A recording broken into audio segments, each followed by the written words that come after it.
Selamat pagi, perkenalkan nama saya Angga Yoga, NIM 1910416905, kelas A2 Pagi Manajemen, dosen Ardi Musalim SEMM, mata kuliah perilaku organisasi.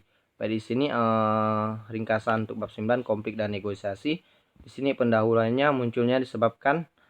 konflik munculnya disebabkan karena adanya perbedaan persepsi antara karyawan yang dilatar belakangi oleh perbedaan pandangan atau kepentingan. Sedangkan pengertian konflik tersendiri itu berasal dari kata Latin yaitu configere yang memiliki arti kata saling memukul. Itu menurut Inayah 2014, konflik merupakan sebuah keadaan di mana seseorang atau kelompok memiliki persepsi yang berbeda dengan pihak lain yang dapat mempengaruhi secara negatif dalam pencapaian kepentingan dan tujuan. Di sini ada jenis konflik dan hubungannya. Yang pertama itu hubungan tugas, yaitu penekanan konflik yang terjadi atas isi sasaran pekerjaan. Yang kedua itu konflik hubungan, yaitu konflik yang terjadi berdasarkan pada hubungan interpersonal. Yang ketiga itu konflik proses, yaitu konflik yang terjadi atas cara dalam melakukan pekerjaan. Di sini pandangan tentang konflik menurut Suparta dan Sintasi 2017, yaitu yang pertama itu tradisional view of conflict atau pandangan secara tradisional. Pandangan ini meyakinkan bahwa konflik yang terjadi harus dihindari karena semua konflik itu berbahaya. Yang kedua itu behavioral atau konflik berdasarkan pandangan hubungan manusia. Pandangan ini berpendapat bahwa konflik dianggap sebagai kejadian yang alami, wajar, yang tidak dapat dihindari kelompok maupun organisasi. Yang ketiga itu interaction view of conflict atau pandangan internasional. Pandangan ini berpendapat bahwa konflik tidak hanya sebagai kekuatan positif tapi sangat diperlukan dalam peningkatan kinerja. Di sini konflik fungsional dan disfungsional. Konflik secara langsung maupun tidak langsung memberikan dampak pada organisasi. Di sini konflik dibagi menjadi dua. Yang pertama itu fungsional dan disfungsional. Konflik yang bersifat fungsional itu mengakibatkan hal positif dan bermanfaat. Sedangkan konflik yang tidak fungsional itu atau disfungsional itu mengakibatkan hal negatif atau merugikan. Kita lihat fungsional itu. Konflik fungsional merupakan konflik yang bertujuan untuk mencapai tujuan organisasi atau kelompok. Sedangkan disfungsional itu konflik yang menghalangi organisasi atau kelompok untuk mencapai tujuannya. Di sini proses konflik. Untuk memahami konflik dapat dijelaskan dari proses konflik yang terdiri dari 5 tahap, yaitu potensial atau option of or incompatibility atau potensial pertentangan atau ketidakcocokan. Yang kedua itu cognition atau personalization. Kognisi atau personalisasi tahap ini yaitu tahap di mana isu-isu konflik didefinisikan dan dicari jalan keluar sehingga konflik terselesaikan. Sedangkan intention itu maksud, tahap di mana mulai memberikan tindakan atau konflik. Behavior itu perilaku. Tahap keempat yaitu pernyataan, aksi, dan reaksi yang dibuat masing-masing pihak yang terlibat dalam konflik, seperti membuat pernyataan, tindakan, dan reaksi balik. Outcome itu hasil. Tahap kelima adalah konsekuensi yang dihasilkan dari konflik. Di sini jenis-jenis konflik dalam organisasi. Konflik organisasi terjadi di beberapa tingkat dan muncul dalam bentuk yang berbeda.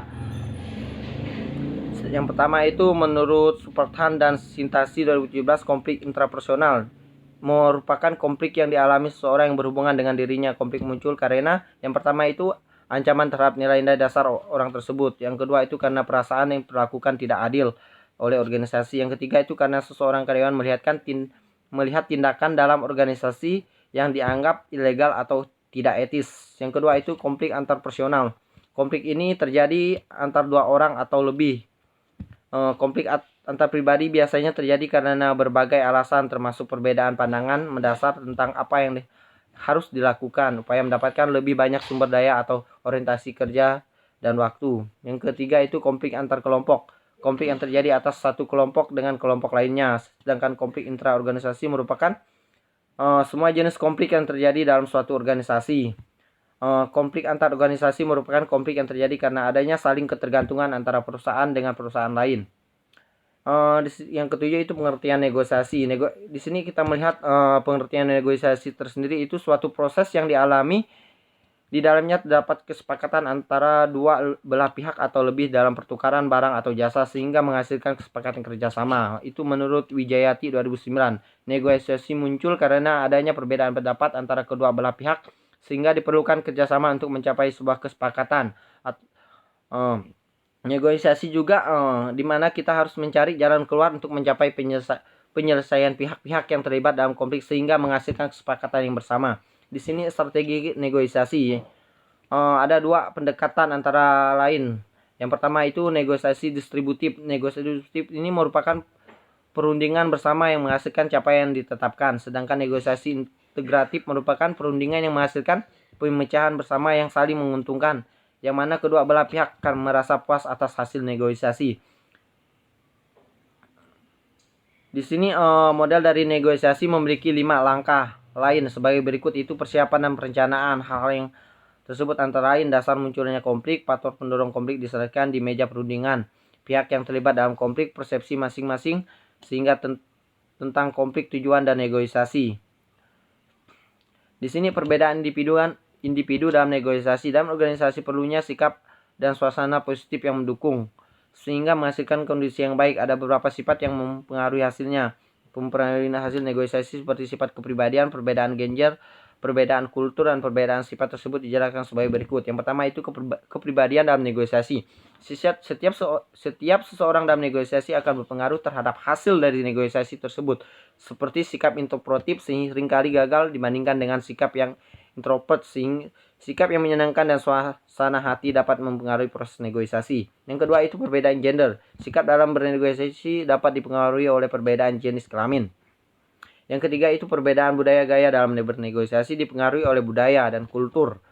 Yang ke-10 itu negosiasi menggunakan pihak ketiga. Terdapat 3 peran dari pihak ketiga, yaitu yang pertama mediator atau penengah. Mediator merupakan pihak ketiga yang bersifat netral yang berfungsi untuk memfasilitasi penyelesaian negosiasi dan menggunakan penawaran pembujukan, pemberian usulan dan saran alternatif sesuai dengan kapasitas sebagai fasilitator.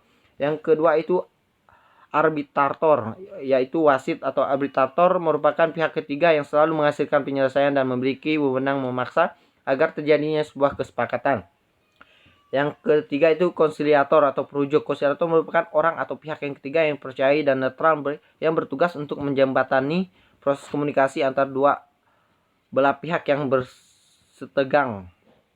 Yang keempat itu konsultasi. Konsultasi itu orang ketiga yang memiliki kecakapan dalam menyelesaikan persoalan, mampu memfasilitasi pemecahan masalah yang lebih difokuskan pada hubungan antar pihak dibandingkan isu yang substantif. Baik, itulah presentasi yang ringkasan yang dapat saya sampaikan.